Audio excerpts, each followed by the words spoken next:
नमस्कार साथियों, मैं हूं बीएम शर्मा। आप देख रहे हैं ज्ञान महारथी। ज़मीन एक सिर्फ टुकड़ा नहीं बल्कि किसी इंसान की जीवन भर की कमाई होती है। लेकिन एक छोटी सी लापरवाही और सालों की मेहनत फ्रॉड की भेंट चढ़ जाती है। आज हम समझेंगे कि ज़मीन खरीदते समय उसकी रजिस्ट्री और नामांतरण यानी म्यूटेशन करवाते समय किन बातों का ध्यान रखना बेहद ज़रूरी है, ताकि आप धोखाधड़ी से बच सके और परीक्षाओं के लिए अपने नंबर भी पक्के कर सके। चलिए बात करते हैं सबसे पहले टाइटल डीड यानी मूल दस्तावेज की। यह संपत्ति का मुख्य दस्तावेज होता है, जैसे पुरानी रजिस्ट्री, पट्टा या आवंटन पत्र। आपको यह देखना है कि जो व्यक्ति बेच रहा है उसका क्या नाम इस मूल दस्तावेज या टाइटल डीड में दर्ज है। इसके बाद आती है चेन डीड यानी कड़ियों की जांच। ज़मीन वर्तमान मालिक के पास कहाँ से आई, उसने किससे खरीदी, उससे पहले वह किसकी थी। पिछले 13 से 30 वर्षों का इतिहास यानी रिकॉर्ड चेक करना कानूनी रूप से अनिवार्य माना जाता है। अब आता है भार मुक्ति प्रमाण पत्र। यह सब रजिस्ट्रार कार्यालय से पिछले 15 से 30 सालों का निकाला जाता है और यह प्रमाणित करता है कि संपत्ति पर कोई बैंक लोन, कोर्ट का स्टे या कोई अन्य सरकारी देनदारी बकाया नहीं है। अब राजस्व रिकॉर्ड की जांच, जैसे खसरा क्या होती है, खतौनी क्या होती है और जमाबंदी क्या होती है। चलिए बात करते हैं जमाबंदी या खतौनी की। इसमें ज़मीन के मालिक का नाम, उसका हिस्सा, ज़मीन का प्रकार, कृषि है, आवासीय है, व्यावसायिक है या अन्य है, वो दर्ज होता है। इसके बाद आता है खसरा नंबर। यदि आप खेती की ज़मीन पर मकान बनाना चाहते हैं तो राजस्व विभाग से उसका लैंड यूज चेंज यानी लैंड यूज कन्वर्जन करवाना अनिवार्य है, अन्यथा वह निर्माण अवैध माना जाएगा। और खसरा नंबर वही होता है जिसमें आपके एक नामांकन संख्या होती है, मतलब एक जैसे 178, 110, 105, 120, 100 जो भी है। अब रजिस्ट्री की पूरी प्रक्रिया क्या होती है। सबसे पहले आता है सेल डीड का ड्राफ्ट, जो सबसे फर्स्ट स्टेप है। यानी ये क्या होता है, क्रेता और विक्रेता के बीच की शर्तों को एक लीगल स्टैम्प पेपर पर लिखा जाता है। इसमें ज़मीन की उत्तर, पूर्वी, दक्षिण, पश्चिम में क्या लंबाई चौड़ाई है, पैसों का लेन देन का साफ जिक्र होता है। अब स्टैम्प ड्यूटी और रजिस्ट्रेशन फ़ीस क्या होती है। यह सरकार का मुख्य राजस्व यानी टैक्स होता है, जो ज़मीन की सरकारी कीमत डीएलसी रेट और सर्कल रेट के आधार पर तय होता है, न कि आपके वास्तविक सौदे की कीमत पर। अब गवाहों की भूमिका क्या होती है। भारतीय पंजीकरण अधिनियम के तहत 2 स्वतंत्र गवाहों का होना अनिवार्य है, जो क्रेता और विक्रेता दोनों को व्यक्तिगत रूप से पहचानते हो। यानी कि अगर आप किसी भी ज़मीन या प्रॉपर्टी की खरीदारी या बेच रहे हो तो उसमें 2 गवाहों का होना बेहद ज़रूरी है। अब महत्वपूर्ण कानून कौन सा है इसके लिए। भारतीय पंजीकरण अधिनियम 1908 की धारा 17 के अनुसार यदि किसी अचल संपत्ति का मूल्य 100 रुपये से अधिक है तो उसकी लिखित रजिस्ट्री कराना अनिवार्य है।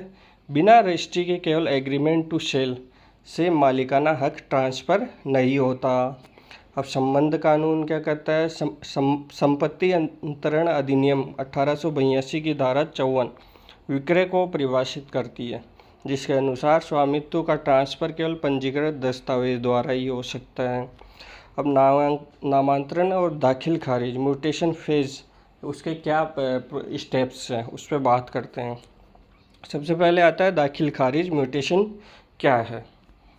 रजिस्ट्री, आप कोई भी प्रॉपर्टी, संपत्ति, दस्तावेज, कोई भी प्रॉपर्टी खरीद रहे हैं या बेच रहे हैं तो जो खरीदार है उसके खरीदने के बाद उसका नामांतरण खुलना चाहिए, तभी वो प्रॉपर्टी आपकी 100% मानी जाएगी।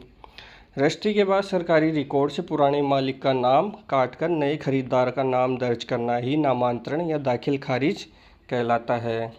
समय सीमा क्या होती है। आमतौर पर रजिस्ट्री के बाद 30 से 90 दिनों के भीतर पटवारी या तहसीलदार कार्यालय में म्यूटेशन के लिए आवेदन करना होता है। अब सुप्रीम कोर्ट का ऐतिहासिक सिद्धांत क्या है। अदालत ने बार बार स्पष्ट किया है कि म्यूटेशन मालिकाना हक तय नहीं करता, यह केवल सरकार द्वारा लगान या लैंड रेवेन्यू टैक्स वसूल करने के लिए एक प्रशासनिक प्रक्रिया है। यदि मुख्य रजिस्ट्री कोर्ट से रद्द हो जाए तो म्यूटेशन अपने आप शून्य हो जाता है। अब बात करते हैं प्रतियोगी परीक्षाओं के हिसाब से कुछ प्रश्न जो आपके दिमाग में भी चल रहे होंगे कि भारतीय कानून के तहत अचल संपत्ति इमूवेबल प्रॉपर्टी को किस अधिनियम में परिभाषित किया गया है। इसका आंसर आएगा संपत्ति अंतरण अधिनियम 1882 की धारा 3 और सामान्य खंड अधिनियम 1897 की धारा 3 सेक्शन 26 में। इसके अनुसार जमीन से जुड़ी चीज़ें और पेड़ों इमारतों जैसी वस्तुएं अचल संपत्ति मानी गई है। प्रश्न दूसरा है, यदि कोई व्यक्ति एक ही ज़मीन को दो अलग अलग लोगों को बेच देता है तो किसका हक माना जाएगा। आपके दिमाग में यह प्रश्न होगा।